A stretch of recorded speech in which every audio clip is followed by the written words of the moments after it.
نحمده ونصلي على رسوله الكريم أما بعد فأعوذ بالله من الشيطان الرجيم بسم الله الرحمن الرحيم ولا تصعر خدك للناس ولا تمشي في الأرض مرحا إن الله لا يحب كل مختال فخور وقال تبارك وتعالى إن الذين كذبوا بآياتنا واستكبروا عنها لا تفتح لهم أبواب السماوات وأبواب الجنة صدق اللہ العظیم۔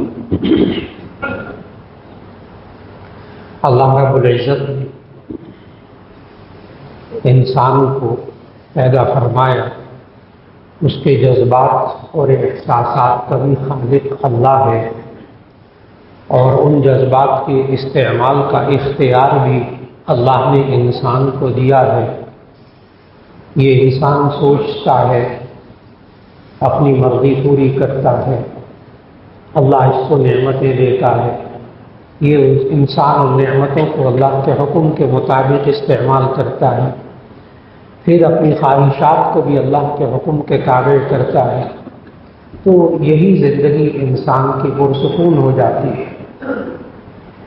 اور جب انسان اپنی روحانی بیماریوں کی فکر نہیں کرتا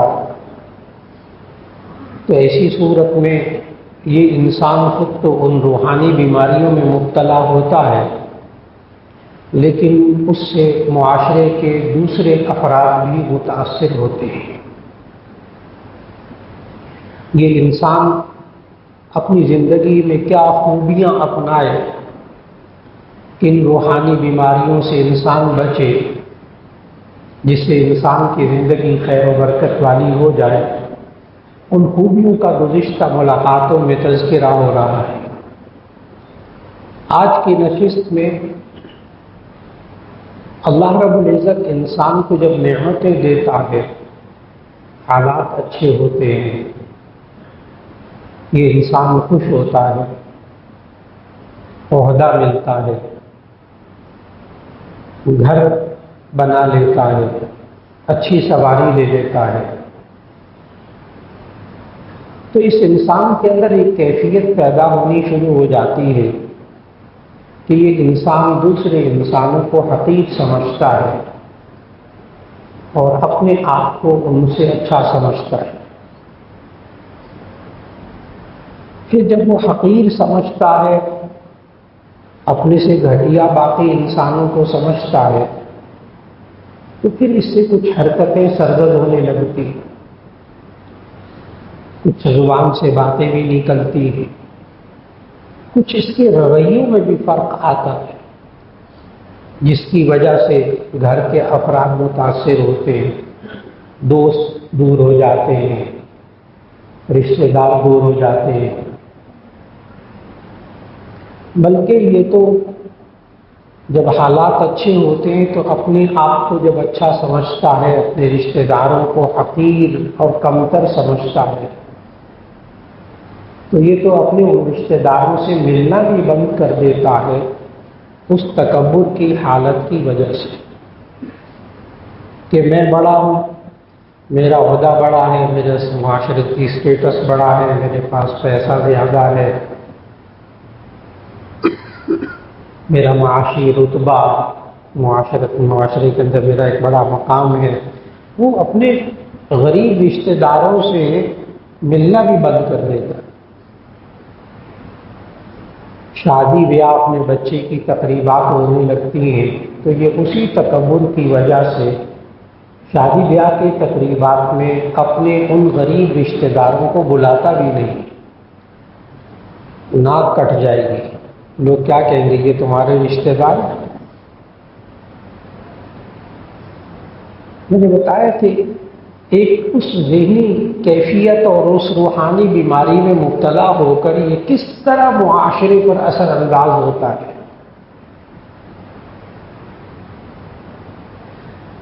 کبھی کسی انسان کے پاس علم آتا ہے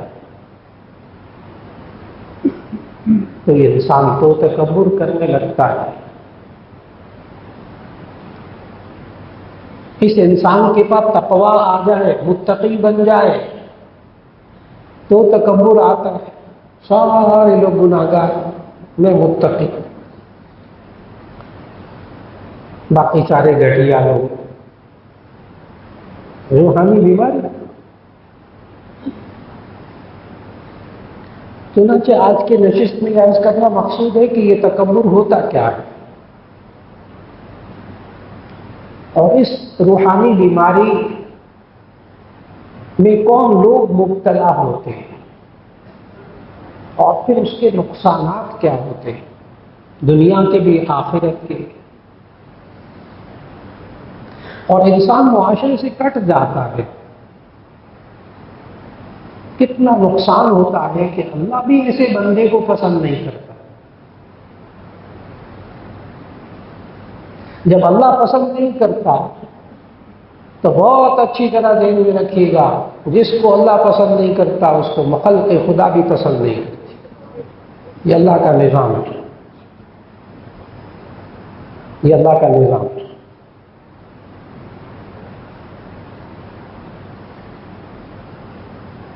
پھر اگر انسان اس تکبر میں مبتلا ہو جائے تو پھر اس کا علاج کیا ہے؟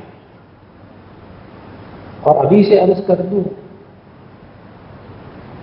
کہ جیسے انسان میڈیا میں دیکھتا ہے، دوستوں سے دیکھتا ہے، سوشل میڈیا پہ دیکھتا ہے اس بیماری کا یہ علاج، اس بیماری کا یہ علاج، اس بیماری کا یہ علاج، یا کتابوں میں پڑھ کر خود ہی اپنا علاج شروع کر دیا۔ اب کتنے اشتہار آتے ہیں سوشل میڈیا میں، لوگ دوائیاں استعمال کرتے ہیں، اس کے بعد سوشل میڈیا میں یہ نہیں بتاتے کہ یہ سارے کے سارے جو ہیں وہ اپنے گردے ڈائلائسس کرنے کے لیے پڑے ہوئے ہیں، یہ کوئی نہیں بتاتا، یہ کوئی نہیں بتاتا۔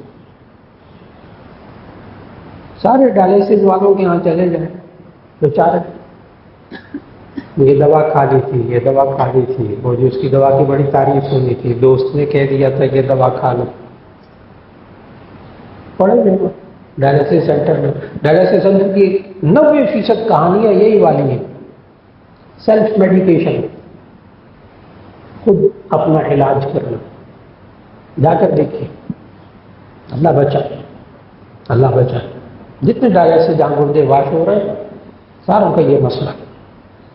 بالکل اسی طرح جیسے جسمانی علاج خود نہیں کرنا چاہیے، اسی طرح روحانی علاج بھی خود نہیں کرنا چاہیے۔ اور جو تکبر میں شخص مبتلا ہوتا ہے وہ اپنا علاج کروانا بھی نہیں چاہتا۔ عجیب بات ہے، میں ٹھیک ہوں، میں جو کر رہا ہوں ٹھیک ہوں، باقی برے۔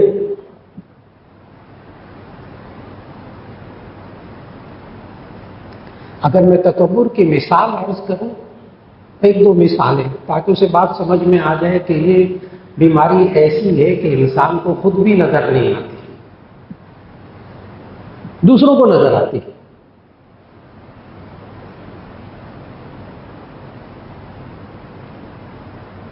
ایک ڈاکٹر صاحب بہت ہی قابل ہیں، ماشاءاللہ اس وقت 20ویں گریڈ کے سرجن، ENT، ناک کان گلے کے۔ اب ان کا گلا خراب ہو گیا، کھانسی، بخار، کئی ہفتے دوائیاں کھاتے کھاتے، ماشاءاللہ ENT سرجن ہے، وہ ٹھیک ہی نہ ہو، ایکس رے بھی کروا، فلاں بھی کروا، یہ بھی کروا، جتنا کچھ کر سکتے تھے کر لی۔ آخر دوسرے ENT سرجن کے پاس چلے گئے، ناک کان گلے والے۔ اس نے کیا کیا؟ اس نے کہا جی منہ کھول کے اندر وہ آلہ لگا کے، اسٹیل کا آلہ لگا کے اندر سانس کی نالی کے اندر جھانکا گلے کے اندر، تو وہاں اتنا موٹا دانہ بنا ہوا تھا اور وہ کینسر کے قریب تھا، کیونکہ کئی ہفتے ہو چکے تھے اس زخم۔ اب آپ سمجھ گئے، وہ ENT ڈاکٹر جو ہے نا وہ اپنے گلے کے اندر کی نالی میں پھوڑا جو نکلا ہوا اس کو نہیں دیکھ پا رہا، اس کو بھی دوسرے ڈاکٹر کے پاس جانا پڑا علاج کروانے کے لیے۔ یہ میں نے ایک مثال سمجھائی ہے کہ تکبر میں مبتلا شخص یہ علاج کے لیے آمادہ بھی نہیں ہوتا، اس لیے کہ وہ اپنے آپ کو بیمار نہیں سمجھتا۔ یہ اللہ تعالیٰ نعمتیں دے، انسان خوش ہو جائے، اپنے آپ کو اچھا سمجھے، حالات اچھے ہو جائیں، خوش ہو جائے، اس کو تکبر نہیں کہتے۔ اس میں باریک سی ایک لائن ہے جس کو کراس کرنے کے بعد پھر تکبر میں انسان مبتلا ہوتا ہے۔ صحیح مسلم میں روایت ہے کہ صحابہ بھی ایک دفعہ الجھے تھے اس مسئلے میں۔ صحیح مسلم کی روایت میں ہے کہ ایک دفعہ ایک صحابی نے نبی صلی اللہ علیہ وسلم سے پوچھا، یا رسول اللہ صلی اللہ علیہ وسلم، ہم اچھے کپڑے پہنتے ہیں، ہم اچھے جوتے پہنتے ہیں، یہی سوال کیا، ہم اچھے کپڑے پہنتے ہیں، ہم اپنے اچھے جوتے پہنتے ہیں، خوش ہو جاتے ہیں، کیا یہ تکبر ہے؟ نبی صلی اللہ علیہ وسلم نے فرمایا نہیں، یہ تکبر نہیں ہے۔ پھر تکبر کی حقیقت کھولی، فرمایا نبی صلی اللہ علیہ وسلم نے، الکبر من بطر الحق وغمس الناس، دو نشانیاں بتائیں نبی صلی اللہ علیہ وسلم نے۔ تکبر کیا ہے؟ من بطر الحق، جو حق بات رد کرے، آپ اس کے سامنے صحیح بات بتائیں، وہ کہ نہیں بس جو میں نے کہہ دیا کرو۔ آپ قرآن بیان کریں، سنت بیان کریں، حدیث بیان کریں، آپ صحیح بات بتائیں، آپ دین کی بات بتائیں، کہ نہیں بس جو میں کہہ رہا ہوں کرو۔ حق بات کو رد کریں، اس کو بھی پتا ہوتا ہے یہ حق ہے، لیکن اس کی انا یا میں بتا دوں کہ انا بھی بری چیز نہیں ہے۔ انا جس کو لوگ خودداری کہہ دیتے ہیں، جس کو آپ انگریزی میں نا ایگو کہتے ہیں، ایگو، انا، میں، یہ بری چیز نہیں ہے، یہ بری چیز نہیں ہے۔ میں اچھا ہوں، میں قابل ہوں، یہ تکبر نہیں ہے۔ میری بات مانو، تکبر نہیں ہے۔ میں چاہتا ہوں میری مرضی چلے، یہ تکبر نہیں ہے۔ میں نے کہا انا کی ایک سٹیج ایسی ہے جو بری نہیں ہے۔ یہ کب بری ہوتی ہے؟ من بطر الحق، جب یہ بات، یہ انسان اپنی انا میں مبتلا ہو کے، اپنی ایگو میں مبتلا ہو کے یہ حق بات کو رد کرتا ہے، نہیں مانتا، اب یہ تکبر کی حد کے اندر داخل ہو گیا۔ نمبر 2، وغمس الناس، لوگوں کو حقیر سمجھے، لوگوں کو ذلیل سمجھے، اپنے آپ کو بڑا سمجھے، لوگوں کو چھوٹا سمجھے، لوگوں کو حقیر سمجھے۔ بڑی بیماری ہے یہ۔ بندہ جس ادارے میں ہوتا ہے وہاں تنگ کرتا ہے، جس دفتر میں ہوتا ہے وہاں تنگ کرتا ہے، جس گھر میں ہوتا ہے بڑا ہے، سارے تنگ ہوتے ہیں۔ یہ روحانی بیماری ایسی ہے۔ دو نشانیاں، حق بات کو رد کر، لوگوں کو حقیر سمجھ، یہ انسان تکبر میں مبتلا۔ اور جو انسان اس تکبر میں، یہ دو چیزیں جو نبی صلی اللہ علیہ وسلم نے بتائیں، حق بات کو رد کرے اور لوگوں کو ذلیل حقیر سمجھے، اگر یہ اس بیماری میں مبتلا ہو جائے تو ایسی صورت کے اندر یہ بیماری انسان کو معاشرے میں عزت نہیں دیتی، دوسروں کی نظروں میں گرا دیتی ہے۔ متکبر انسان کو لاکھ چاہے لوگ سلام کریں، اس کے آنے پہ کھڑے ہو جائیں، اس کا بڑا احترام کریں سامنے، پیٹھ پیچھے پسند کبھی نہیں کریں، کبھی پسند نہیں کریں۔ اور وجہ یہ ہے، ابھی آیت شروع میں پڑھی سورہ لقمان کی، اللہ تعالیٰ نے فرمایا وَاقْصِدْ فِي مَشْيِكَ وَاغْضُضْ مِنْ صَوْتِكَ إِنَّ أَنكَرَ الْأَصْوَاتِ وَلَا تُصَعِّرْ خَدَّكَ لِلنَّاسِ وَلَا تَمْشِ فِي الْأَرْضِ مَرَحًا إِنَّ اللَّهَ لَا يُحِبُّ كُلَّ مُخْتَالٍ فَخُورٍ۔ لا تُصَعِّرْ خَدَّكَ، لوگوں کے سامنے منہ پھلا کے مت رہے۔ متکبر شخص کی ایک نشانی یہ بھی ہوتی ہے، ہنستے نہیں ہیں، مسکراتے نہیں۔ چنانچہ یہاں پہنچ کر ایک دفعہ نیپا میں جہاں افسران کی ٹریننگ ہوتی ہے تو وہاں ایک لیکچر کے لیے بلایا، وہاں ماشاءاللہ 20ویں گریڈ کے 21ویں 21ویں کے 22 جا رہے ہیں، بڑے بڑے عہدوں پر ہوتے ہیں، بڑے بڑے دماغ ہوتے ہیں.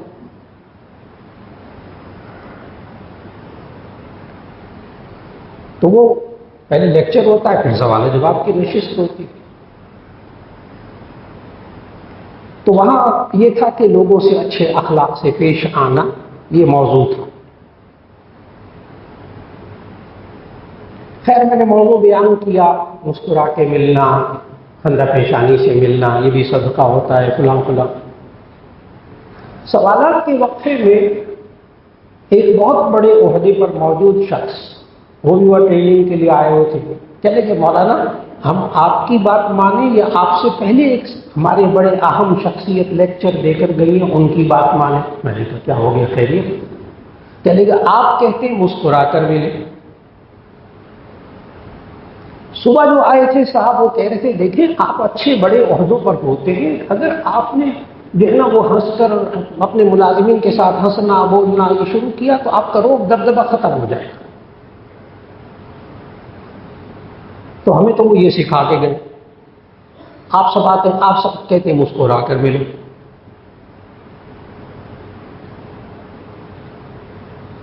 بڑا مشکل سوال.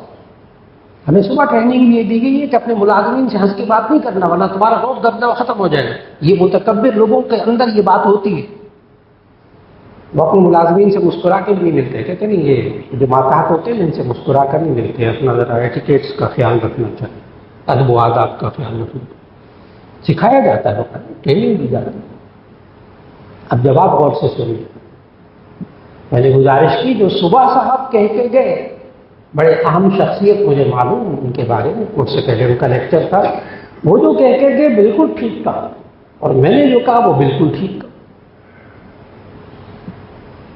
میں نے کہا وہ جو صبح آپ کو سمجھا کے گئے آپ افسران کو جو 22ویں گریڈ میں ترقی پانے والے تھے، میں نے کہا وہ یہ سمجھا کے گئے تھے من کثر مزاحہ زالت ہیبتہ. وہ یہ سمجھا کے گئے تھے، ترجمہ کرنے لگا من کثر مزاحہ زالت ہیبتہ. جو بندہ زیادہ مزاح کرتا ہے، مذاق کرتا ہے اپنے ماتحتوں سے، بس ہنسی مذاق، زالت ہیبتہ تو اس کا ہیبت، اس کا روب دبدبہ ختم ہو جاتا. یہ نہیں کرنا، یہ نہیں کرنا، پھر وہ دبدبہ ختم ہو جائے، پھر آپ باتیں منوا نہیں سکیں گے، پھر آپ کو وہ انگلیوں پہ نچائیں گے آپ کے ماتحت اگر اتنا بے تکلف ہو جائے. کیونکہ روب دبدبہ ختم ہو گیا. روب دبدبہ رکھنا ہے کیا؟ آپ نے زیادہ مزاح نہیں کرنا. من کثر مزاحہ زالت ہیبتہ، یہ ہمیں سکھایا گیا. مفید الطالبین کتاب ہے عربی ادب کی یہاں پڑھائی جاتی ہے، اس کے اندر یہ جملہ موجود ہے من کثر مزاحہ زالت ہیبتہ. جو زیادہ مزاح کرتا ہے ہر وقت ہنس رہا ہے، اس کی ہیبت، اس کا روب ختم ہو جاتا ہے. دوسرا کیا ہے کہ مسکرا کر ملنا بھی صدقہ ہے. آپ اپنے ماتحتوں سے مسکرا کر ملیں، متکبرانہ انداز میں نہ ملے، یہ سمجھایا ہے. تو دونوں باتیں بالکل الگ الگ ہیں. خندہ پیشانی سے ملنا، اخلاق سے ملنا، مسکرا کر ملنا، اپنے دفتری عملے سے، اپنے ماتحت سے، اپنے شاگردوں سے، ایسی صورت کے اندر یہ بہت ضروری ہے، بہت ضروری. لیکن جو متکبر ہوتا ہے وہ مسکرا کر بھی نہیں ملتا، وہ مسکرا کر بھی نہیں ملتا. وہ کہتے ہیں مسکرا کر ملوں گا تو یہ لوگ میرا ادب نہیں کریں گے، احترام نہیں کریں گے. جی بالکل ٹھیک، بالکل ٹھیک. وہ مسکرانے سے مراد ہے ہنسی مذاق، ہر وقت بے تکلفی رکھنا، وہ نقصان دہ ہے، وہ ایڈمنسٹریشن میں نقصان دہ ہے. بالکل اسی طرح اللہ نے اس آیت میں فرمایا لا تصعر خدک للناس، لوگوں کے سامنے منہ کھلا کے مت رہو تکبر کے ساتھ. ولا تمشی فی الارض مرحا، زمین میں اطراف نہ چلا جاؤ، پکڑ کے نہ چلا. ان اللہ لا یحب کل مختال فخور، اللہ ہر اترانے والے، فخر کرنے والے، تکبر کرنے والے کو اللہ پسند نہیں کرتا. اور میں نے شروع میں عرض کیا جس کو اللہ پسند نہیں کرتا اس کو مخلوق بھی پسند نہیں کرتا. یہ اللہ کا نظام ہے۔ اور یہ ایک ایسی بیماری ہے تکبر کہ جس نے شیطان کو بھی بس اوقات آتا ہے ذہنوں میں کہ ٹھیک ہے مولانا یہ بار بار ہم نے سنا، یہ ہمیں جو گمراہ کرتا ہے نا، بھٹکاتا ہے، وہ شیطان ہے۔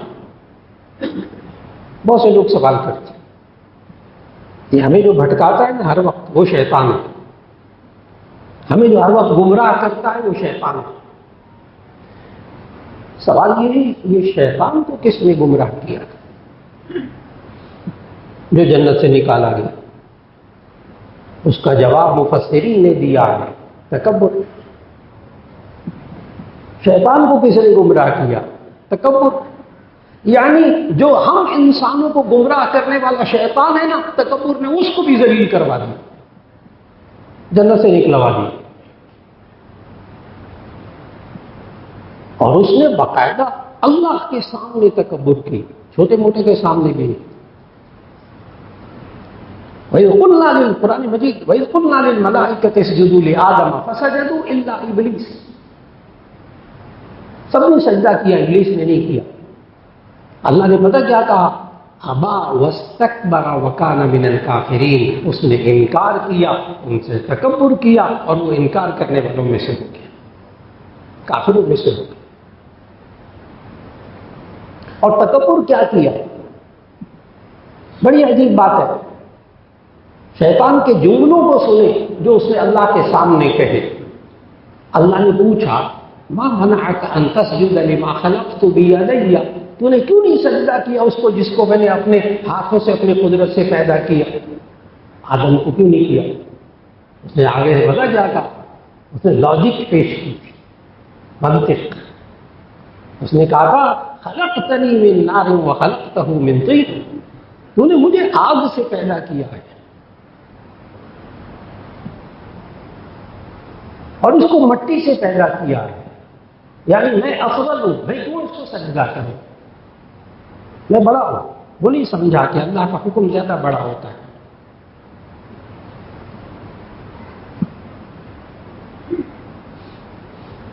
اور پھر ایک بات اور ذہن میں رکھنے والی کہ متکبر شخص بسا اوقات اللہ کو بڑا سمجھتا ہے، اللہ کو بڑا سمجھتا ہے، خالق بھی سمجھتا ہے، خالق بھی سمجھتا ہے۔ شیطان کے ان جملوں کو ذرا غور سے سنیے گا، خلقتنی من نار وخلقتہ من طین، تو نے مجھے آگ سے پیدا کیا، اس کو مٹی سے پیدا کیا۔ شیطان اللہ کو خالق مان رہا ہے یہاں۔ اور آگلی آیت میں کیا کہے گا؟ جب اللہ نے کہا نا فخرج انک رجیم، نکل جا تو جنت ہے دستکاروں میں سے، اس کو سزا ملی تکبر کی۔ تو آگے سے اس نے کہا رب انظرنی الی یوم یبعثون، اے میرے رب مجھے ذرا قیامت تک مہلت دے دے۔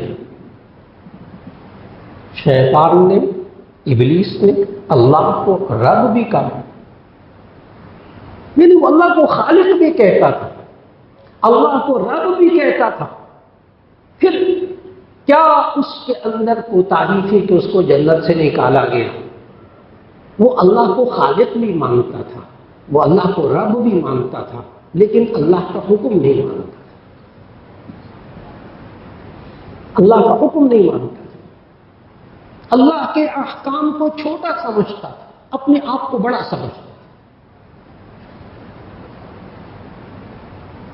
اور اللہ نے قرآن مجید میں یہاں تک کہا، بعض لوگ ہوتے ان کے سامنے آپ قرآن مجید کی آیت بیان کیجیے، ان کے سامنے آپ کوئی مسئلہ دینی بیان کیجیے، مولانا یہ آیتیں حدیثیں اپنے پاس رکھیں، اچھا میں سمجھتا ہوں کیا درست ہے، یہ آیتیں حدیثیں اپنے سامنے رکھیں، اپنے پاس رکھیں، ہمیں نہ سمجھائیں۔ وہ آیتیں حدیثیں سننے کے لیے بھی تیار نہیں ہوتا، وہ شخص تکبر میں مبتلا ہوتا ہے۔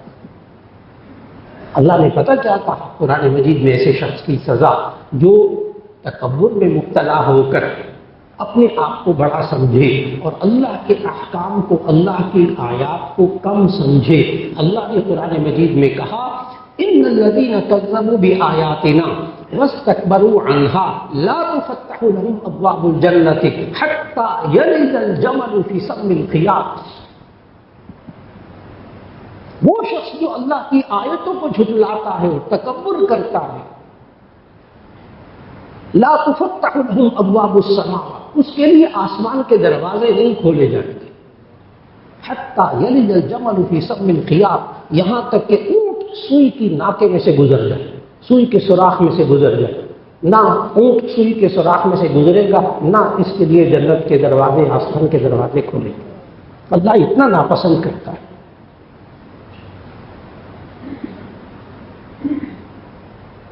اور پھر اگر یہ انسان، اب بتائے تکبر کیا چیز، دو باتیں اہم ترین، اپنے آپ کو بڑا سمجھنا اور اس کی وجہ سے حق بات کو رد کرنا، نہیں بس حق نہیں ماننا اسے. نمبر دو، دوسرے لوگوں کو حقیر ذلیل سمجھنا. یہ بات نبی صلی اللہ علیہ وسلم نے فرمائی، محمد اور الحق وغمس الناس. ایک بات کی طرف اور توجہ دیجیے گا.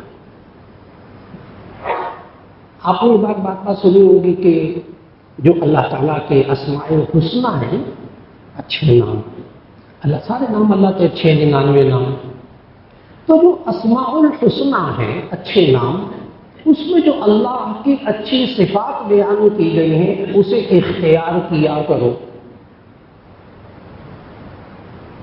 اللہ رحیم ہے تم بھی رحم کیا کرو، اللہ غفور ہے تم بھی معاف کر دیا کرو، اللہ رؤوف ہے تم بھی محبت کیا کرو، تم بھی مہربانی کیا کرو. لیکن ایک اللہ کا صفتی نام ایسا ہے کہ اللہ نے وہ صفت بندوں میں ہو اللہ برداشت نہیں کرتا، اور وہ اللہ کا صفتی نام ہے المتکبر. عجیب بات ہے، متکبر اللہ کی صفت ہے. اللہ کے 99 ناموں میں آپ کو متکبر بھی ملے گا. متکبر اللہ تعالیٰ کی صفت ہے. اور اللہ قرآن میں کہتے ہیں ان اللہ لا یحب المتکبر، اللہ تکبر کرنے والوں کو پسند نہیں کرتا. ان اللہ لا یحب کل مختال فخور، اللہ تکبر کرنے والوں کو پسند نہیں کرتا. اب آپ کے ذہن میں ایک الجھن آئے گی، کیا یہ عجیب بات نہیں ہے کہ اللہ خود متکبر ہے؟ پکی بات، المتکبر اللہ کا صفتی نام ہے، تو اللہ خود متکبر ہے، تو بندوں کے اندر تکبر کیوں نہیں برداشت کرتا؟ اللہ متکبر لوگوں کو اللہ کیوں نہیں پسند کرتا؟ اب اس جواب کو بڑے غور سے سمجھنا ہے کہ المتکبر تو اللہ تعالیٰ کی صفت ہے، پھر اللہ بندوں کے اندر یہ صفت کیوں نہیں برداشت کرتا، کیوں نہیں پسند کرتا؟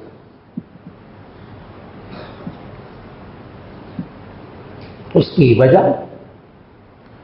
نبی صلی اللہ علیہ وسلم کے دو ارشاد ذہن میں رکھیں گے تو جواب ملے گا. ایک یہ کہ پہلے وہ تکبر کی حقیقت جو نبی صلی اللہ علیہ وسلم نے صحیح مسلم کی روایت میں سمجھائی کہ تکبر کیا؟ من بطر الحق وغمس الناس، جو حق بات کو رد کرے اور دوسروں کو حقیر سمجھے، دوسرے چھوٹے میں بڑا، یہ ہے تکبر. اور ہم اللہ کے لیے کیا کہتے ہیں؟ اللہ اکبر، اللہ سب سے بڑا.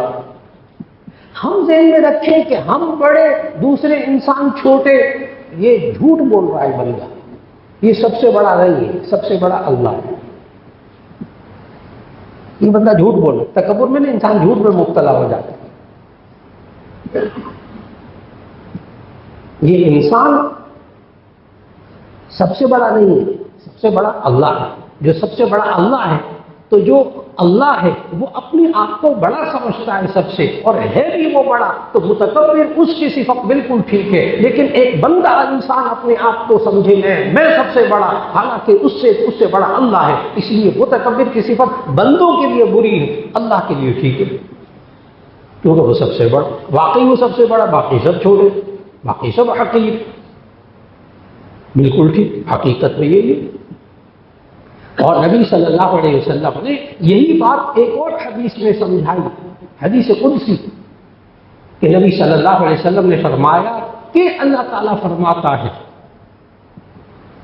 الکبر ردائی، الکبر ردائی. بڑا عجیب جملہ ہے. اللہ نے کہا یہ تکبر میری چادر ہے، اسے تم مت گھسیٹو، میں سب سے بڑا ہوں، تم اپنے آپ کو بڑا مت سمجھو۔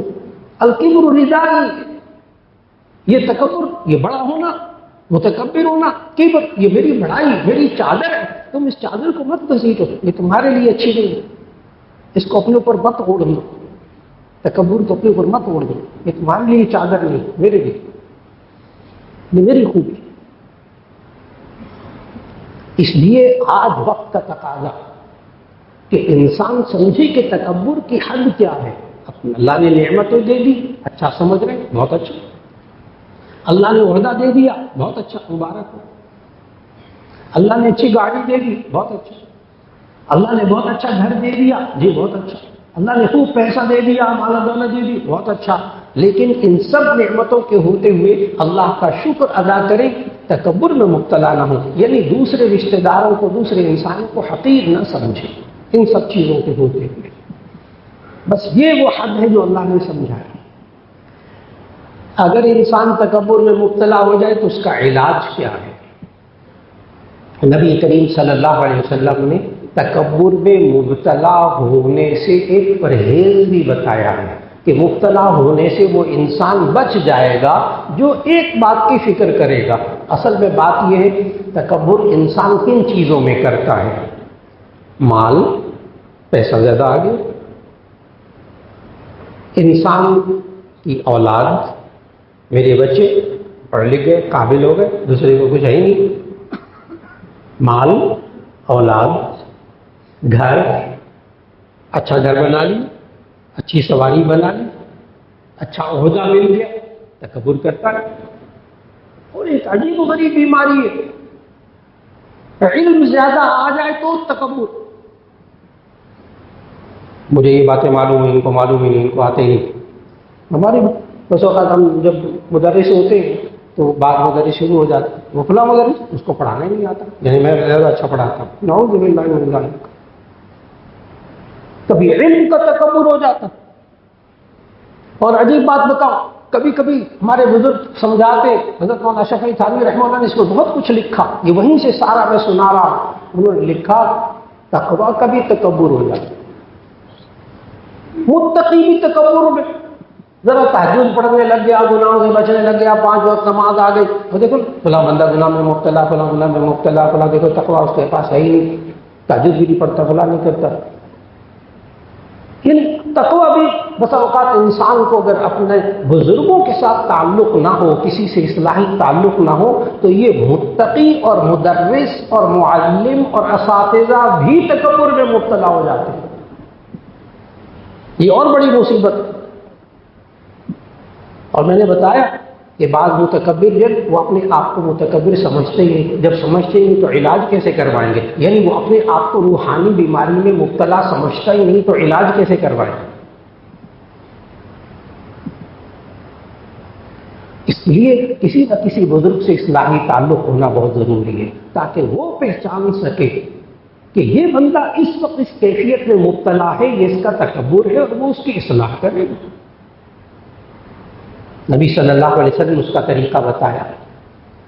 نبی صلی اللہ علیہ وسلم نے ایک طریقہ بتایا کہ جب دین کا کام ہو، دین کی باتیں ہوں، تقویٰ، علم، فلاں فلاں، نمازیں، کیونکہ بس اوقات نمازی بھی متکبر ہو جاتا، نمازی کے اندر تکبر آ جاتا۔